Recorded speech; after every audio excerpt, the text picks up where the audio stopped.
जिनका कहना है कि ये नाइंसाफी है, गलत हो रहा है टीचर्स के साथ। तो बोलने से थोड़े हो जाता है, बोल के निकल गए वो भी लास्ट जब सारा मतलब सारा रामायण पढ़ गए, सीता किसकी जोरू वाली बात कर रहे हैं, जो इस मामले में संलिप्त है उसका नाम क्यों नहीं बाहर आ रहा है, तो क्यों बचाया जा रहा है? बड़े बड़े आईएएस आईपीएस अधिकारियों को पेपर लीक मामले में बचाया जा रहा है। नमस्कार, न्यूज 24 बिहार झारखंड देख रहे हैं आप। मैं हूं आपके साथ सबा शाहिद शेख। बिहार का शिक्षा विभाग हमेशा चर्चाओं का केंद्र बना हुआ रहता है। एक बार फिर से बिहार के शिक्षा विभाग पर चर्चाएं तेज हो गई हैं। तो किन बातों पर बिहार में फिर से शिक्षा विभाग को लेकर बवाल मचा हुआ है, इन्हीं तमाम बातों पर आज विस्तार से चर्चा करेंगे। और इसी पर चर्चा के लिए हमारे साथ मौजूद है छात्र नेता दिलीप कुमार। दिलीप जी, बहुत बहुत स्वागत है आपका। तो क्या कुछ चल रहा है? एक बार फिर से शिक्षा विभाग चर्चाओं का केंद्र क्यों बना हुआ है?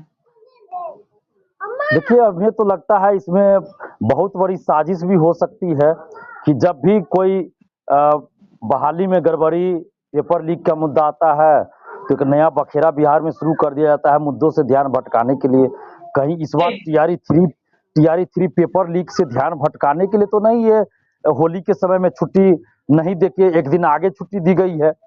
25-26 को छुट्टी न देके 26-27 को छुट्टी दी गई है और इसी को लेकर विवाद चल रहा है शिक्षा विभाग के फैसले पर। तो ये कोई भी आदमी सोच सकता है कि जब 2 दिन आपको छुट्टी देनी ही है तो वो 2 दिन वही दे दीजिए जिस दिन शिक्षक मांग कर रहे हैं। तो परसों आपने छुट्टी नहीं दिया, तो पता नहीं टीआरई 3 का जो पेपर लीक हुआ और उसमें जो बड़े बड़े अधिकारी, नेता और बड़े बड़े कोचिंग संचालक की भूमिका संदिग्ध है और सबका नाम आ रहा है, तो हो सकता है उस मुद्दे से ध्यान भटकाने के लिए ये सब मुद्दे को उछाला जाता है। इसी तरह टीआरई 1 के समय हुआ था, जो शिक्षक भर्ती का पहला फेज था, उस समय भी कई तरह की बातें आ गई थी कि दुर्गा पूजा के समय में काउंसलिंग करवाया गया। फिर टीआरई 2 के समय देखिए 1 जनवरी को काउंसलिंग करवाया गया। तो पता नहीं, या तो ये तुगलकी फरमान कह लीजिए, वो तो है ही, लेकिन साथ ही मुझे लगता है कि बिहार में शिक्षक भर्ती में जो फर्जीवाड़ा हो रहा है तो उससे कहीं ना कहीं ध्यान भटकाने का भी एक हो सकता है ये साजिश हो कि सबका ध्यान, मीडिया का ध्यान, आम जनता का ध्यान, अभ्यर्थियों का ध्यान, सबका ध्यान इस तरफ चला जाए, स्कूल में छुट्टी पर चला जाए और इधर पेपर लीक में संलिप्त लोग बच जाए। अब देखिए ना, पिछले 3-4 दिन से पेपर लीक मामले पर क्या हुआ, कोई खबर बाहर नहीं आ रही है। जबकि 3-4 दिन पहले क्या था कि बड़े बड़े कोचिंग संचालक, बड़े आईएएस आईपीएस अधिकारी और बड़े बड़े नेता का नाम आ रहा था कि उसका नाम आ रहा है, उजागर होगा। बीपीएससी ऑफिस के किस अधिकारी ने पेन ड्राइव का कोड बताया, आज तक नहीं बताया गया भाई कौन अधिकारी था वो। किस अधिकारी ने एक ही सेट में क्वेश्चन भेजा छपाई के लिए, या जो प्रिंटिंग प्रेस ब्लैक लिस्टेड था उसको क्वेश्चन छापने की जिम्मेवारी किस अधिकारी ने दिया। तो आज तक तो उस अधिकारी पे कोई कार्रवाई नहीं हुआ, ना उसका नाम उजागर हुआ। पटना के मुसल्लापुर हाट के किसान कोल्ड स्टोर के कौन शिक्षक है जो इस मामले में संलिप्त है, उसका नाम क्यों नहीं बाहर आ रहा है? तो क्यों बचाया जा रहा है? बड़े बड़े आईएएस आईपीएस अधिकारियों को पेपर लीक मामले में बचाया जा रहा है और यही बात है, यही वजह है कि पेपर लीक से ध्यान भटकाने के लिए तरह तरह के मुद्दे को उभारा जा रहा है और मामले को डाइवर्ट किया जा रहा है। इससे पहले आप देखिए, डोमिसाइल के मुद्दे से ध्यान भटकाने के लिए उस समय क्या किया गया, रक्षाबंधन के दिन छुट्टी को रद्द कर दिया गया।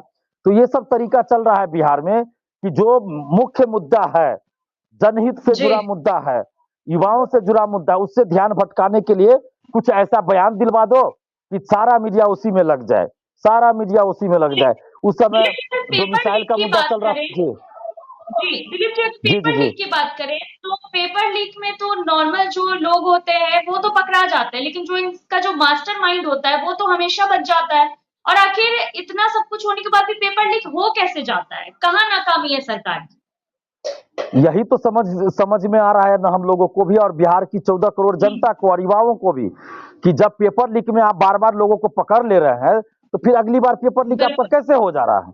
यानी कि जो मेन आदमी है, जो गिरोह का सरदार है, सरगना है, उसको आप नहीं पकड़ रहे हैं, उसको राजनीतिक संरक्षण प्राप्त है, उसको राजनीतिक संरक्षण आप दे रहे हैं और इसीलिए कि आगे भी पेपर लीक हो जा रहा है। 67वीं बीपीएससी पीटी का पेपर लीक हुआ तो उसमें जब बीपीएससी ऑफिस के अंदर के लोगों की संलिप्तता नजर आई तो जांच ही सरकार ने बंद करवा दिया, नीतीश सरकार ने जांच बंद करवा दिया और जो लोग पकड़े गए थे, डीएसपी तक पकड़े गए, अंचलाधिकारी पकड़े गए, सचिवालय सहायक पकड़े गए वो लोग पहले से जॉब में थे, सेटिंग करके जॉब में गए और फिर पेपर लीक में संलिप्त पाए गए और 3 महीना, कोई 4 महीना, कोई 2 महीने बाहर आ गया जेल से और सभी लोग आज जॉब कर रहे हैं। तो जब उन लोगों को फिर से आप जॉब ही दे रहे हैं, जॉब में आप नियुक्ति कर दे रहे हैं, फिर से वो जॉब में चले जाते, उन लोगों को तो कोई फर्क पड़ा नहीं। फिर अगली बार पता चल रहा है कि फिर पेपर लीक कर रहे हैं, किसी और तरीका से धांधली सेटिंग कर रहे हैं और उसमें भी बड़े बड़े आईएएस आईपीएस अधिकारी नेता का नाम आया था, सबको बचा लिया गया।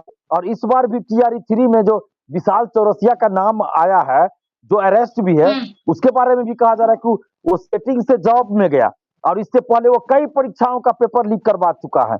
जबकि उसके बारे में ये भी जानकारी आ रही है कि विशाल चौरसिया मतलब उतना मतलब होशियार आदमी नहीं है, उसके पास अपना कोई बुद्धि विवेक नहीं है कि इतना बड़ा कांड कर दे। यानी कि इस विशाल चौरसिया के ऊपर बड़े बड़े शिक्षक, कोचिंग संचालक, बड़े बड़े आईएएस आईपीएस और नेता का हाथ है और इसको विशाल चौरसिया का मोहरा बना दिया गया ताकि किसी को तो बलि देनी है ताकि मामला शांत पड़ जाए। जो विशाल चौरसिया को आगे करके इसी पे सारा मामला थोप दिया जा रहा है कि यही मास्टरमाइंड है और जबकि इसमें बड़े बड़े शिक्षक, कोचिंग संचालक शामिल है, उन लोगों को बचा लिया जा रहा है। कहा तो जा रहा था कि बड़े बड़े कोचिंग संचालक उसमें अभ्यर्थी है, एक फेमस टीचर का नाम आ रहा था कि उसके स्टूडेंट इसमें पकड़े गए, तो क्यों नहीं उस शिक्षक से पूछताछ हो रही है भाई कि उस शिक्षक ने क्या सेटिंग कराया था अपने अभ्यर्थियों का, अपने स्टूडेंट्स का? क्यों नहीं इससे पूछताछ हो रही उस शिक्षक से? यानी कि बड़ा बड़ा शिक्षक है तो उनको बचा लिया जाएगा, उनसे कोई पूछताछ नहीं होगी। बड़े आईएएस आईपीएस अधिकारी को बचा लिया गया। बीपीएससी ऑफिस के अंदर के कौन अधिकारी है, वैसे कौन अधिकारी है जिसने पेन ड्राइव का कोड बताया, जिसने प्रिंटिंग प्रेस में क्वेश्चन की छपाई के लिए भेजा जबकि वो पहले से ब्लैक लिस्टेड था? कौन है वो अधिकारी? अमरिंदर कुमार जो बीपीएससी के पूर्व परीक्षा नियंत्रक है, उनको बीएसएससी का मेंबर क्यों बनाया गया भाई, जबकि उन पे भ्रष्टाचार के आरोप हम लोग लगाते रहे हैं, पेपर लीक में संलिप्तता की उनकी जांच होनी चाहिए, तो अब फिर क्यों बीपीएससी ऑफिस में आना जाना उनका शुरू हो गया? तो ये सब चीज देख रहे हैं हम लोग। और बिहार के जो छात्र छात्राएं हैं, अब इन सब का जो ये जितनी भी राजनीतिक पार्टियां हैं बिहार में, नेता है, उनसे मोह भंग हो गया है और अब हम लोगों ने फैसला किया है कि किसी भी नेता को, किसी भी पार्टी को वोट नहीं देना है, नोटा बटन दबाना है। गिरिराज सिंह का तो बयान आया है, गिरिराज सिंह का कहना है कि ये नाइंसाफी है, गलत हो रहा है टीचर्स के साथ। तो बोलने से थोड़े हो जाता है, बोल के निकल गए वो भी लास्ट, जब सारा मतलब सारा रामायण पढ़ गए, सीता किसकी जोरू वाली बात कर रहे हैं, जब छुट्टी रद्द हो गई, वो दिन बीत गया, जिस दिन छुट्टी होनी चाहिए वो दिन बीत गया, तब आप लास्ट में बोल रहे हैं। जब इनका विरोध इनके लोकसभा क्षेत्र में होने लगा, जब कई शिक्षक जो है उनके आवास पे जाके धरना दिए हैं, तब जाके वो एक लाइन बोल रहे हैं। उससे नहीं ना होगा, पहले इनको बोलना चाहिए, जाके मुख्यमंत्री जी से मिलना चाहिए, धरना देना चाहिए मुख्यमंत्री आवास के बाहर। तो क्यों नहीं गए भाई, क्यों नहीं धरना देने गए मुख्यमंत्री आवास के बाहर? इनको जाना चाहिए ना, इनको जाना चाहिए था मुख्यमंत्री आवास के बाहर। ये भी कहा गया है जी, ये भी बात सामने आई है कि टीचर्स को साफ हिदायत दे दी गई थी कि इस मुद्दे से रिलेटेड सोशल मीडिया पर वो कुछ भी पोस्ट नहीं कर सकते हैं, अगर वो करते हैं तो उनके खिलाफ कार्रवाई होगी। ये तो तानाशाही वाला रवैया टीचर्स के साथ अपनाया जा रहा है। ये तो वही बात हो गई कि कंधे पे बंदूक रखकर उनसे काम कराया जा रहा है। होली जैसे पर्व में भी उन्हें छुट्टी नहीं दी जा रही। देखिए, ये तो अंग्रेज जब थे, हमारा देश जब गुलाम था, अंग्रेजों का शासन था, उस समय भी इतना तानाशाही रवैया नहीं अपनाया जाता था, अंग्रेजों के द्वारा भी नहीं अपनाया जाता था। वहां भी लोकतांत्रिक ढंग से धरना प्रदर्शन लोग करते थे, गांधी जी प्रदर्शन करते थे, सरदार पटेल प्रदर्शन करते थे, आंदोलन करते थे। लेकिन यहाँ तो इतनी बड़ी तानाशाही तो आज तक हमने पूरे हिंदुस्तान में नहीं देखा है, जैसी तानाशाही अभी पिछले कुछ महीने से। ऐसा नहीं कि सिर्फ एनडीए सरकार में हो रही है, इससे पहले महागठबंधन की भी सरकार थी, उसमें भी शिक्षा विभाग के द्वारा किया जा रहा था। तो पिछले जुलाई से, यानी कि जुलाई 2023 से शिक्षा विभाग के द्वारा जो तानाशाही रवैया अपनाया जा रहा है, उसका तो कोई मतलब तोड़ नहीं है। आज तक तो ऐसी तानाशाही हमने देखा नहीं। शिक्षक अभ्यर्थी अगर आंदोलन करेंगे तो उनको कहा जाता है चिन्हित करके आगे की सभी परीक्षाओं में प्रतिबंधित कर देंगे। शिक्षक अगर फेसबुक पे लिखेंगे तो उन पे कार्रवाई करेंगे। तो भाई मतलब चल क्या रहा है, क्या चल रहा है? और अपने जो है ये लोग जाके जहां जहां बिना मतलब का वीडियो बना के वायरल करवाएंगे, माने अपना इनको मंत्री बनना है तो इसके लिए वीडियो वायरल करेंगे अधिकारी होकर। विधानसभा में विधायक मुद्दा उठा सकते हैं विधायक बोल सकते हैं और शिक्षक अपने हक के लिए क्यों नहीं आवाज उठा सकते हैं? शिक्षक क्यों नहीं बोल सकते हैं कि भाई हमारी ये मांग है? शिक्षक क्यों नहीं मांग रख सकते हैं? होली और के इतने दिन दबाव में जो अगर शिक्षक बच्चों को भी कैसे ही पढ़ा पाएंगे, मन ही उनका शांत आप नहीं रहेगा। आपने खुद देखा होगा, पूरे दुनिया ने देखा है कि शिक्षक किस किस रूप में स्कूल गए हैं। कीचड़ से लदे हुए हैं, गोबर से लदे हुए हैं, रंग अबीर का तो छोड़ दीजिए, रंग अबीर तो छोड़ दीजिए, गोबर कीचड़ नाली का गंदा पानी उनके शरीर पे दिया हुआ है, पूरा देह भींगा हुआ है, कीचड़ से तोपा हुआ है, गोबर से तोपा हुआ है। वो स्कूल में जाके क्या पढ़ाएंगे भाई? और जो बदसलूकी हुई शिक्षकों के साथ, कपड़े फाड़ दिए गए, महिला शिक्षिकाओं के साथ बदसलूकी बहुत जगह हुआ है, वो सब तो मीडिया में नहीं आ रहा है। महिला शिक्षिकाओं के साथ जो बदतमीजी बदसलूकी हुआ है रास्ते में, वो तो मीडिया में कहीं आया ही नहीं। तो इस सब के लिए दोषी कौन है? अगर आप 2 दिन छुट्टी दिए हैं, 26-27 को शिक्षा विभाग ने छुट्टी दिया, आज छुट्टी का कोई मतलब नहीं था। यही छुट्टी आप 25 को 26 को दे देते, यही तो मांग थी। 27 को इन्होंने छुट्टी दिया ही है, तो वही छुट्टी अगर 25-26 को दे देते तो क्या दिक्कत था इसमें भाई? आज स्कूल खुला रखते, आज स्कूल खुला रखते, क्या दिक्कत था? लेकिन पता नहीं इनके मन में क्या चल रहा है कि शिक्षकों को परेशान करना है, शिक्षक अभ्यर्थियों को परेशान करना है, छात्र छात्राओं को परेशान करना है, और ये सारा खेल सारा आप ही खेल लोगों की आवाज उठाने के लिए तो हम ये डिस्कशन भी कर रहे हैं, ताकि इस बात पे कोई जी हल जी निकल सके। जी बिल्कुल। और एक देखो और बात है कि ये प्रशिक्षण के लिए भी कहा गया था टीचर्स के लिए कि होली की छुट्टी में प्रशिक्षण होगा शिक्षकों का, और अगर नहीं हुआ ये तो इस पे भी कार्रवाई होगी। जी बिल्कुल, लगभग 20,000 शिक्षकों का प्रशिक्षण चल रहा है, होली के दिन भी चला है, और ये कहीं ना कहीं अपने आप में दिखा रहा है कि ये तानाशाही रवैया है। यही प्रशिक्षण अगर आज से शुरू करते या 28 से शुरू करते तो क्या दिक्कत था? कौन सा पहाड़ टूट पड़ता भाई? होली के दिन जो शिक्षक प्रशिक्षण में गए हैं और जो शिक्षक उनको प्रशिक्षण दे रहे हैं, सबका परिवार है ना, उन लोगों का भी परिवार है, तो होली में वो लोग भी घर जाते।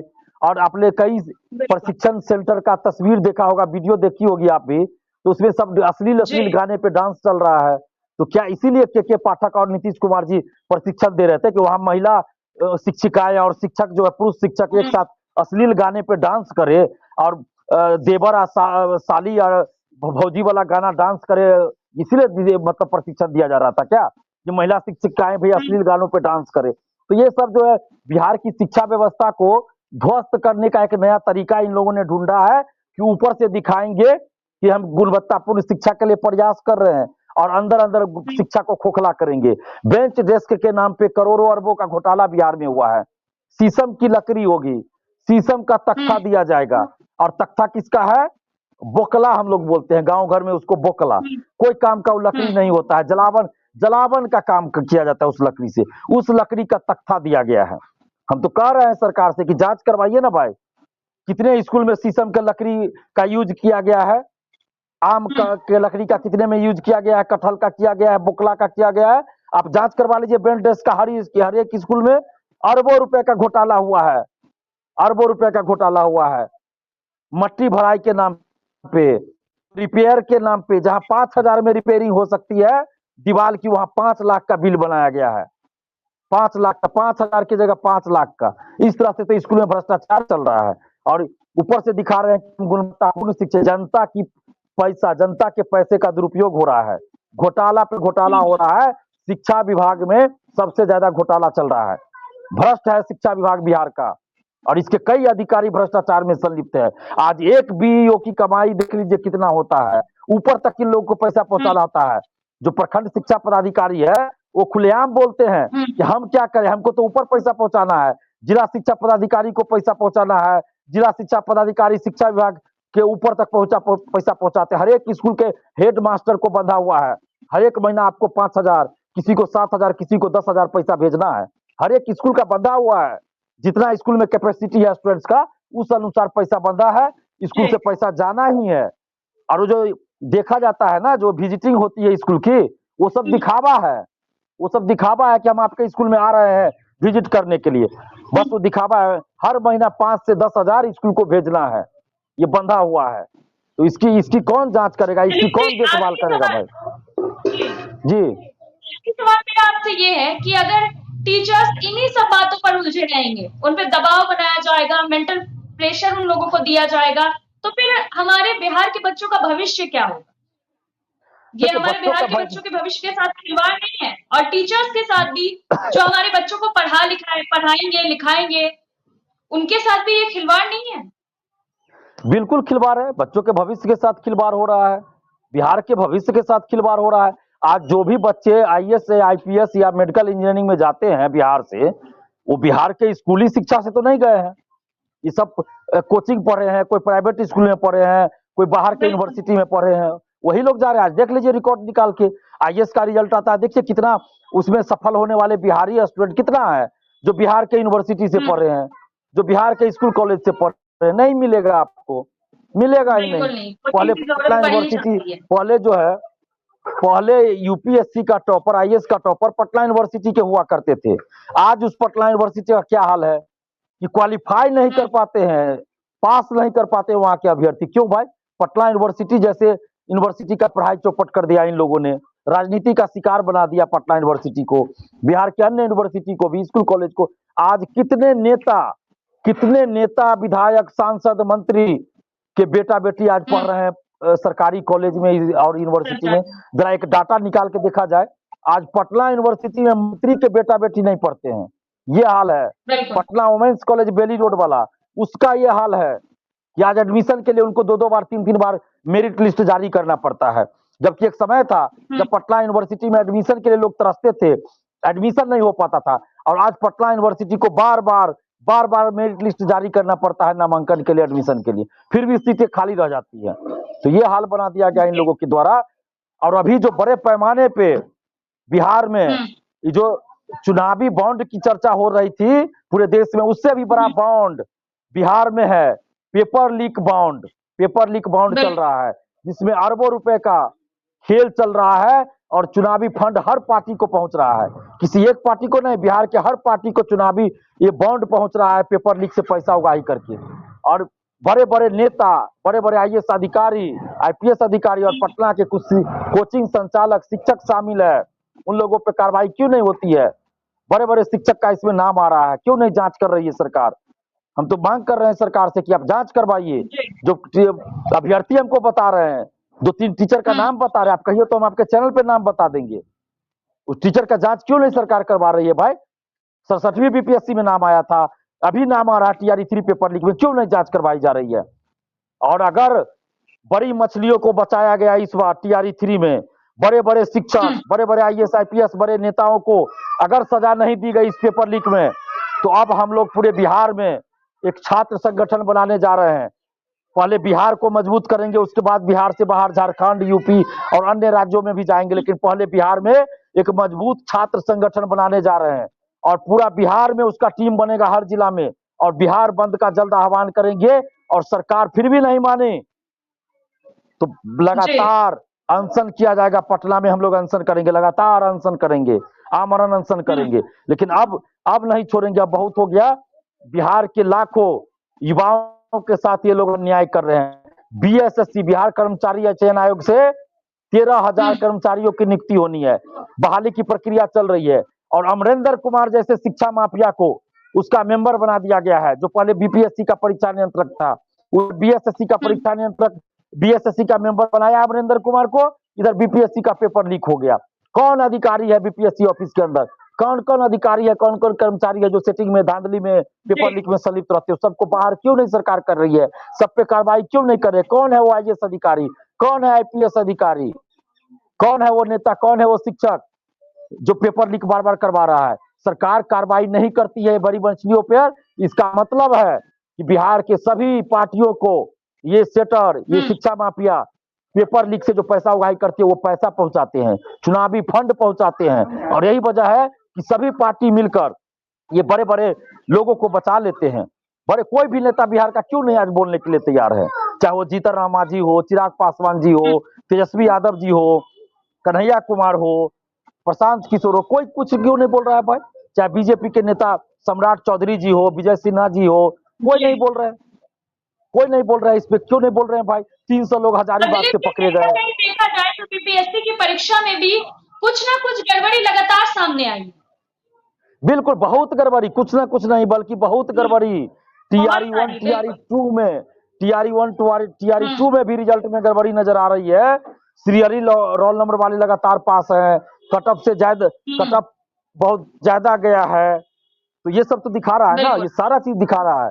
तो टीआरई 1 टीआरई 2 की भी जांच हो, और टीआरई 3 में जो बड़े बड़े लोग हैं, कोचिंग संचालक है, उसको पकड़ा जाए, क्योंकि जब तक वो लोग नहीं पकड़ा जाएगा आगे भी पेपर लीक नहीं रुकेगा, आगे भी नहीं रुकेगा, मैं बार बार कह रहा हूँ। और ये जो चुनावी फंड इकट्ठा किया जा रहा है ना, ये बिहार के लाखों युवाओं के कैरियर का मर्डर किया जा रहा है। ये लोग अपने राजनीतिक रोटी सेकने के चक्कर में, चुनाव फंड के चक्कर में, पैसा वसूली करने के चक्कर में बिहार के लाखों करोड़ों युवाओं के भविष्य के साथ लगातार खिलवाड़ कर रहे हैं। आज जो सेटिंग करके शिक्षक बनेंगे, पेपर लीक कराकर शिक्षक बनेंगे, वो क्या स्कूल में जाके पढ़ाएंगे, वो क्या गुणवत्तापूर्ण शिक्षा लाएंगे।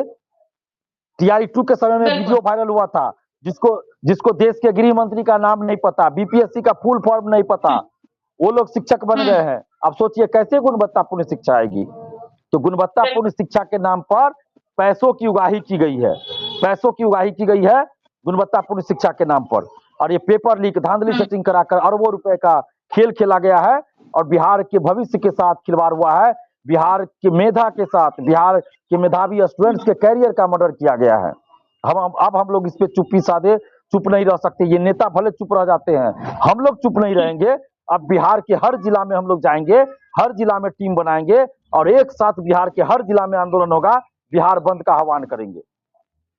बिल्कुल, बहुत बहुत शुक्रिया आपका दिलीप जी हमारे साथ जुड़ने के लिए। जी बहुत बहुत धन्यवाद। दरअसल बिहार में शिक्षा विभाग हमेशा चर्चा में रहता है। एक बार फिर से बवाल मचा हुआ है। होली पर शिक्षकों को छुट्टी नहीं मिलने के कारण से ये बवाल मचा है। हालांकि शिक्षकों को ये हिदायत भी दी गई थी कि उन्हें सोशल मीडिया पर कुछ भी इस छुट्टी के रिगार्डिंग पोस्ट नहीं करना है, वरना इन पर कार्रवाई की जाएगी। हालांकि शिक्षा विभाग को लेकर हमेशा बिहार में हड़कंप मचा हुआ होता है, चाहे वो पेपर लीक का मामला हो या फिर शिक्षकों का मामला। फिलहाल के लिए इतना ही। देखते रहिए न्यूज़ 24 बिहार झारखंड। अगर आपको ये वीडियो अच्छा लगा तो लाइक, शेयर और सब्सक्राइब जरूर करें। नमस्कार।